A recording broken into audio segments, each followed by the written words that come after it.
आज की वीडियो में आप जान पाएंगे एफिशिएंसी और कोफिशिएंट ऑफ परफॉर्मेंस के दरमियान डिफरेंस। तो चलिए स्टार्ट करते हैं।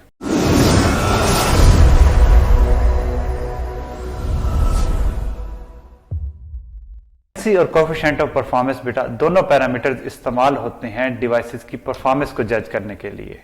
एफिशिएंसी तो आप शुरू से पढ़ते आ रहे हैं, आप बता सकते हैं ये इंजन 30% एफिशिएंट है, ये प्रोसेस 20% एफिशिएंट है। तो आज ये कोफिशिएंट ऑफ परफॉर्मेंस कहां से टपक पड़ा, इस क्वेश्चन का आंसर आपको मिलेगा इस वीडियो में। बेटा आपने गाड़ी के अंदर फ्यूल डलवाया और उसके बाद आपकी गाड़ी चलना शुरू हो गई।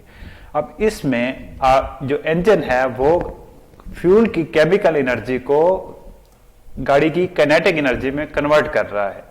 फ्यूल नहीं डलवाओगे गाड़ी नहीं चलेगी। तो जो आपका यहाँ पे डिवाइस है इंजन, ये एनर्जी कन्वर्जन डिवाइस है, एनर्जी की एक फॉर्म को दूसरी फॉर्म में कन्वर्ट कर रहा है। अब according to second law of thermodynamics, जब भी आप एनर्जी सप्लाई करेंगे एक डिवाइस के अंदर, उसका एक पोर्शन लाजमी आपने एटमॉस्फेयर में एक लो टेम्परेचर रिजर्वायर को वेस्ट करना है, रिजेक्ट करवाना है। तो एफिशिएंसी हमेशा 100% से लेस ही होगी। तो एफिशिएंसी का कंसेप्ट इस्तेमाल होता है एनर्जी कन्वर्जन डिवाइसेस में। अब बात करते हैं थोड़ा कोफिशिएंट ऑफ परफॉर्मेंस की। आप घर में रेफ्रिजरेटर लेके आए, उसके पीछे एक स्विच है, वो आपने पावर सॉकेट में लगा दिया और रेफ्रिजरेटर ने कूलिंग इफेक्ट प्रोड्यूस करना शुरू कर दिया। अब यहाँ पे आप एनर्जी इनपुट कौन सी दे रही है? Electrical energy. मिल कौन सी रही है? आपको इफेक्ट कौन सा प्रोड्यूस हो रहा है? कूलिंग। अब यहाँ पे जो कूलिंग इफेक्ट प्रोड्यूस हो रहा है वो इसका हिस्सा नहीं है जो आपने इलेक्ट्रिकल एनर्जी दी है। अब यहाँ पे electrical energy cooling capacity, cooling effect generate करवाने में इस्तेमाल हुई है। इन दोनों का आपस में डायरेक्ट रिलेशन नहीं है।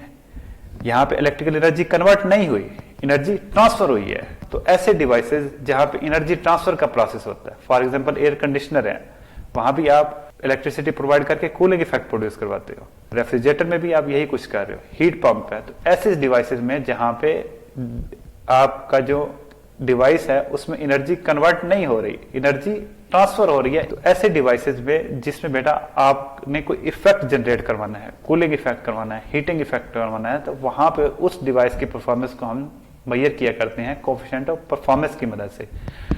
अब यहाँ पे क्योंकि एनर्जी कन्वर्जन नहीं हो रही एक फॉर्म से दूसरी फॉर्म में, एक एनर्जी इफेक्ट क्रिएट करवाने में इस्तेमाल हो रही है, तो इसलिए ये coefficient of performance greater than 1 भी हो सकता है।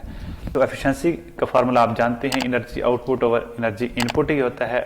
और कोफिशिएंट ऑफ परफॉर्मेंस में आपका जो इनपुट है वो इलेक्ट्रिकल एनर्जी होगी और आउटपुट जो है ना वो आपका जो इफेक्ट क्रिएट करवाना चाह रहे हैं वो होगा desired output over required input. Required input definitely electrical energy होगी। और अगर हम रेफ्रिजरेटर की बात करें तो रेफ्रिजरेटर में हमने कूलिंग प्रोड्यूस करवानी है, एक लो टेम्परेचर स्पेस क्रिएट करवानी है, तो वो कूलिंग इफेक्ट हमारा डिजायर्ड आउटपुट होगा QL, यानी heat removed from the cooled space या रेफ्रिजरेटेड स्पेस।